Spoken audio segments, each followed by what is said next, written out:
Bueno, continuamos. Robert Castell se refiere al problema de la vulnerabilidad como una situación de precariedad, de fragilidad y de inestabilidad. Como les veníamos planteando, esta posibilidad de mirada al delito desde una perspectiva integral es pensar al delito desde una construcción, o sea, pensar al delito como resultado de una combinación de factores personales y sociopolíticos estructurales. Factores personales a saber, fragilidad social, psicológica y penal, y factores sociopolíticos estructurales que tienen que ver con la selectividad del control social penal y factores estructurales criminógenos. Vamos a ver esto lo vamos a ver ampliado con las definiciones de control social.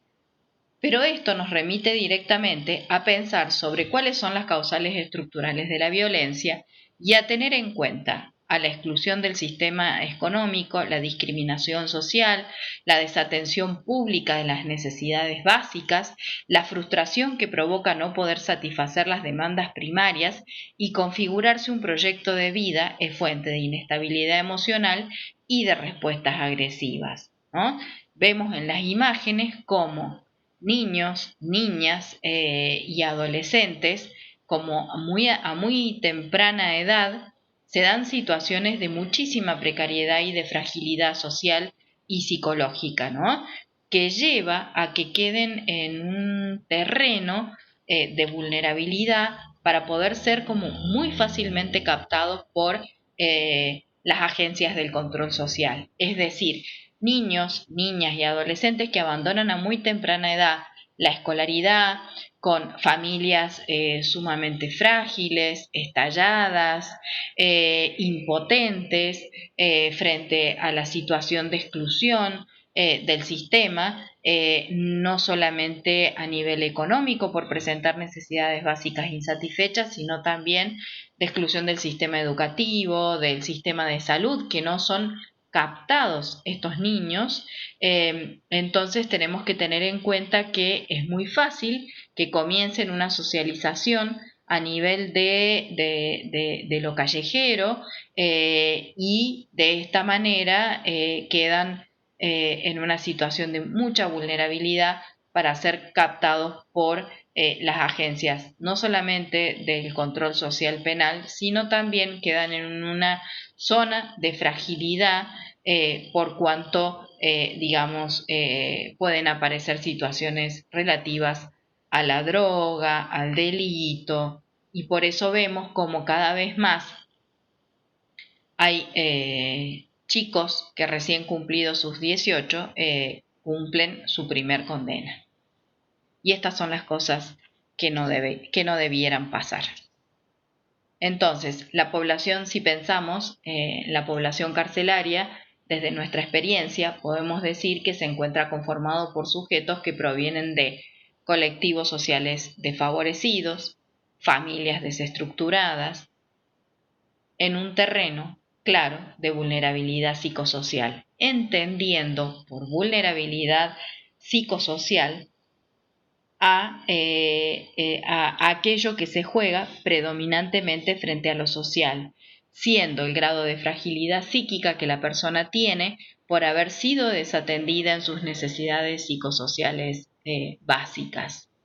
Es decir, estas necesidades psicosociales básicas se entiende por ello a la seguridad afectiva, económica, protección, educación, trabajo, salud, el acceso a la posibilidad de comida, agua potable. Esta vulnerabilidad se genera como una falla en la falta de sostén, ya sea en la desarrollada inicialmente por la madre u otros dadores en el cuidado de la crianza, pero también como fallas en la inserción del sujeto en sus redes, en sus distintas redes vinculares, ¿no?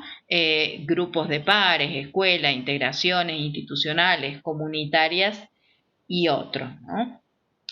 Domínguez Lostaló es quien habla del concepto de vulnerabilidad psicosocial y él refiere que se juega predominantemente frente a lo social, como ya les decía, ya que se genera como una falla también en lo que es la contención grupal y comunitaria, al no poder garantizar el efectivo acceso a los derechos humanos fundamentales de la persona.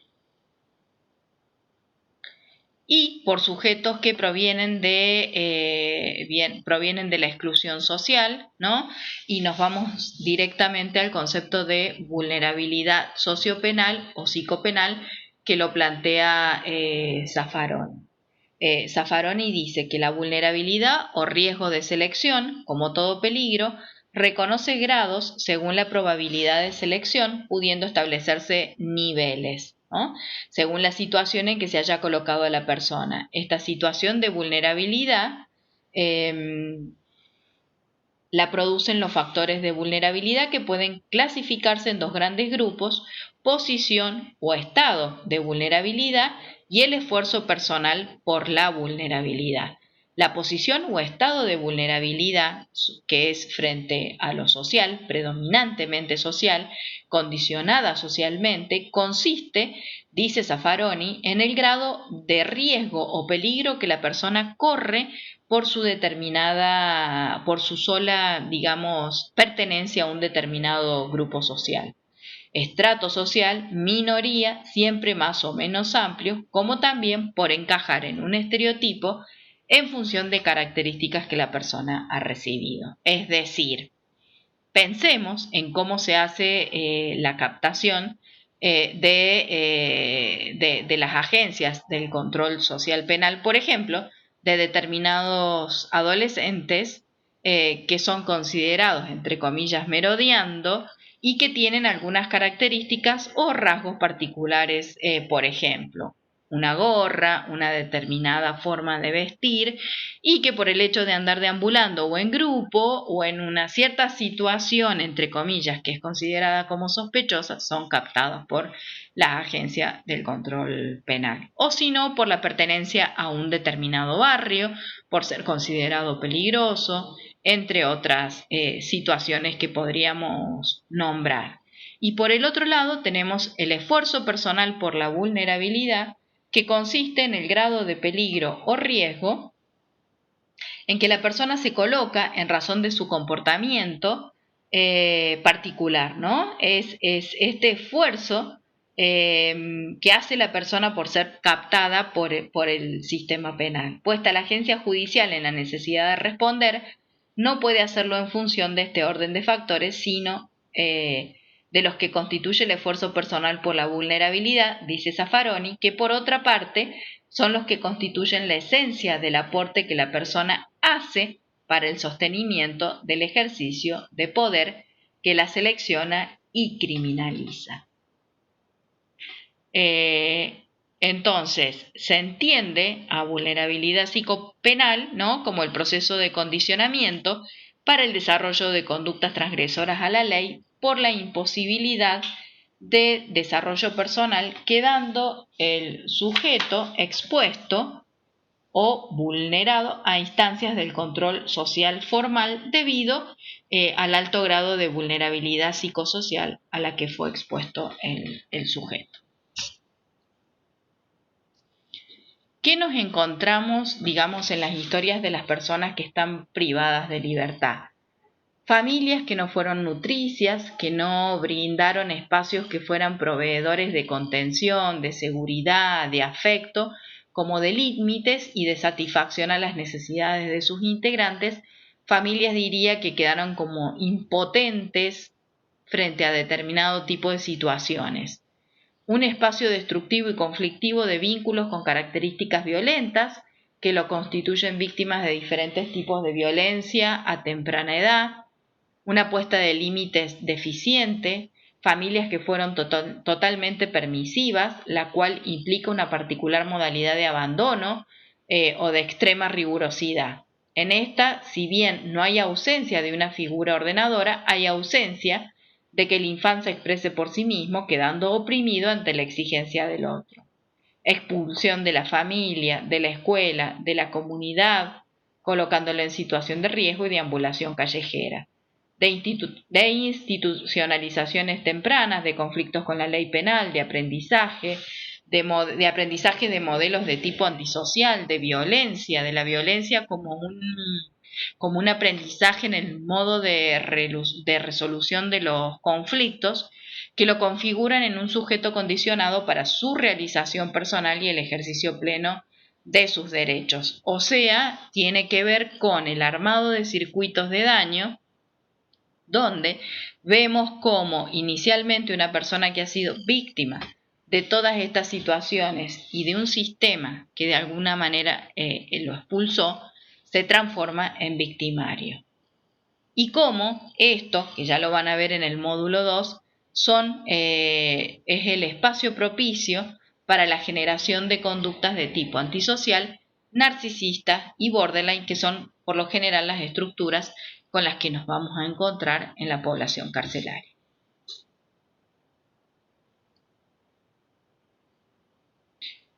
Volvemos al tema de la violencia, ¿sí? ¿Por qué insistimos en esto, no? Porque nos interesaba mostrar el tema del circuito de los daños, como le venimos mostrando, como de víctimas por la exclusión social, por la vulnerabilidad psicopenal, terminan transformándose en victimarios, esto sin justificar el delito cometido, sino en la posibilidad de mirar justamente al delito desde esta posibilidad integral, como les venimos planteando, de una construcción, ¿no?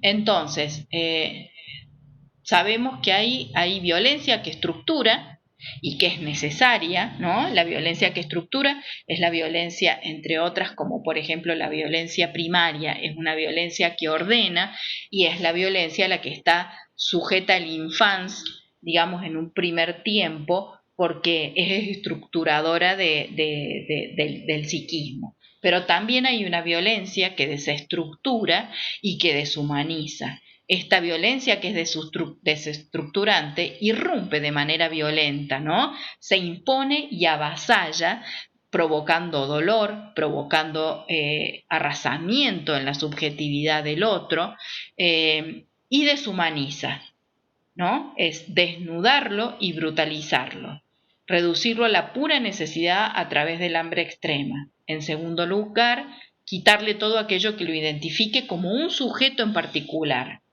El nombre, por ejemplo, se los despoja de sus pertenencias, de su ropa, y esto pasa al ingresar a una institución total como la cárcel, ¿no?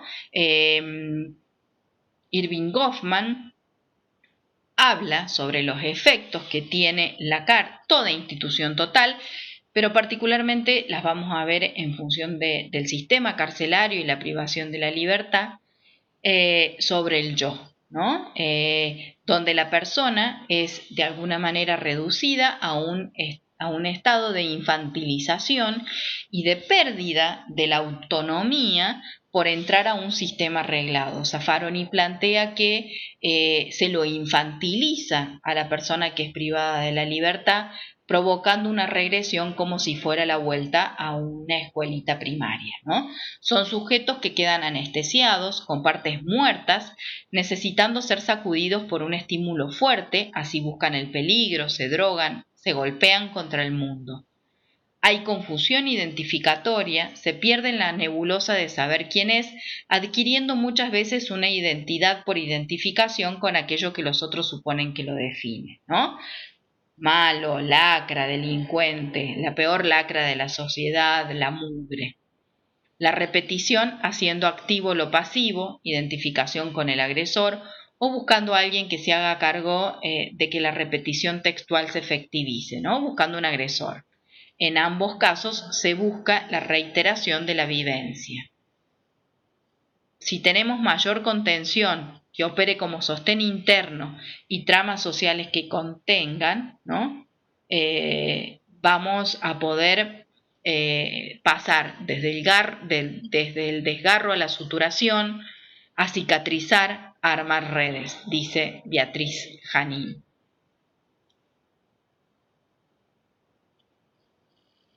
De esta manera pasamos de lo que ya venimos hablando a ver las definiciones específicas sobre lo que es el control social. El control social es definido como un sistema o dispositivo que garantiza un conjunto de estrategias y sanciones tendientes a garantizar y efectivizar el sometimiento de los grupos humanos a dichas reglas como una manera de mantener las interacciones de los colectivos sociales, dice Domínguez Lostaló.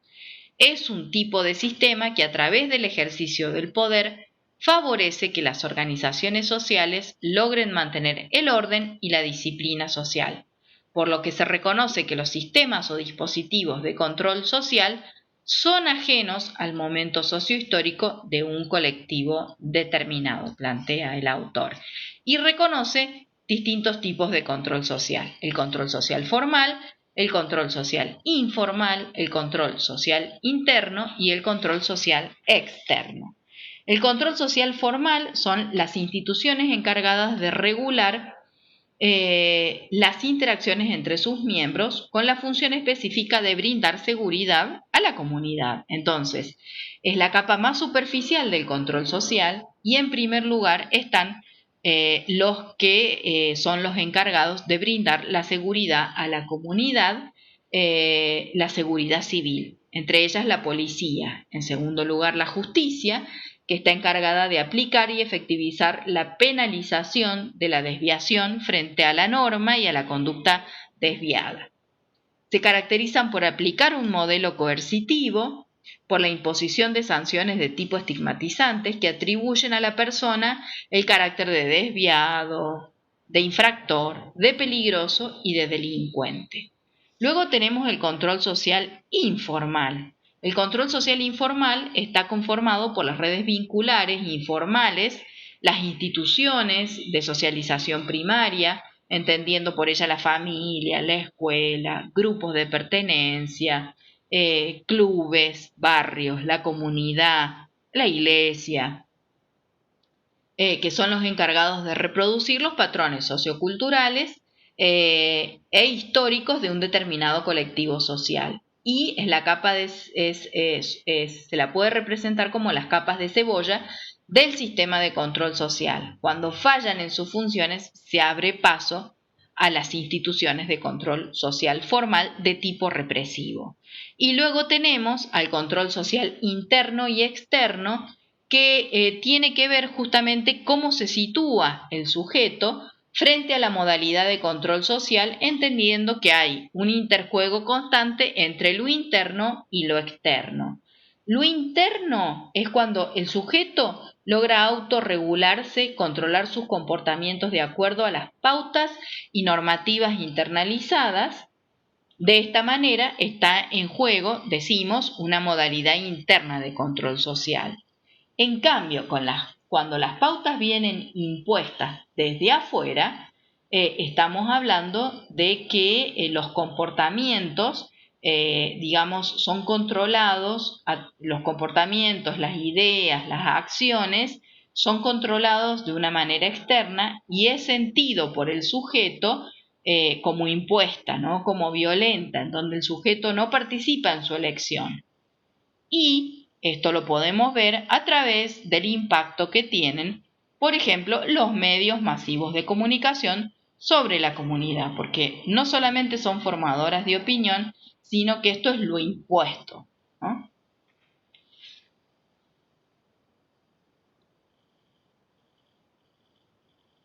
Pasamos a la mirada de Rita Segato, una gran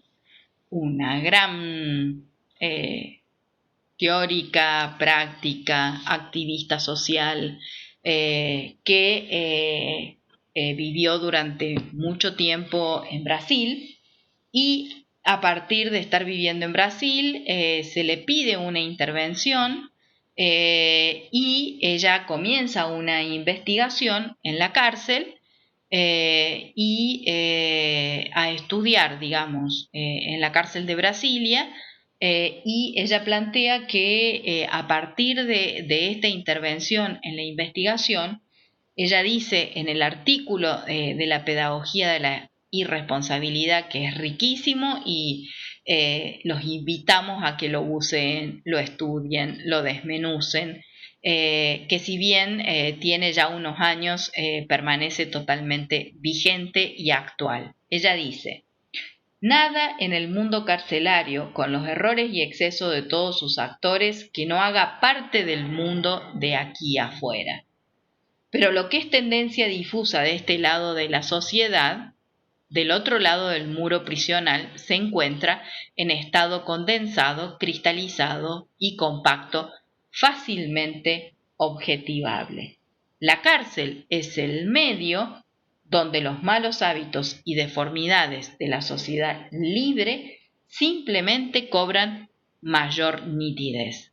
Por lo tanto, ella plantea que la cárcel es un fracaso como un intento de pacificación a partir de su investigación.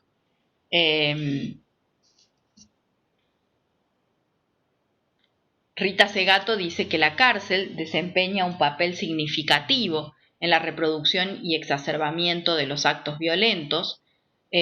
Plantea ella la necesidad de poder pensar en el impacto positivo que genera la cárcel en la elevación de los índices de violencia y dice: vista de esta forma, la cárcel, por lo tanto, es un eslabón central en la reproducción del crimen y, por lo tanto, podría operar como uno de los ejes de gravedad que, si debidamente tratado, permitiría detener el ciclo de su reproducción y retirar del circuito del crimen a numerosos agentes. Esa justamente es la oportunidad que se pierde en la mala ecuación en los estudios de violencia que no dan a los prácticos, a las prácticas y métodos carcelarios debida centralidad, dice esta autora.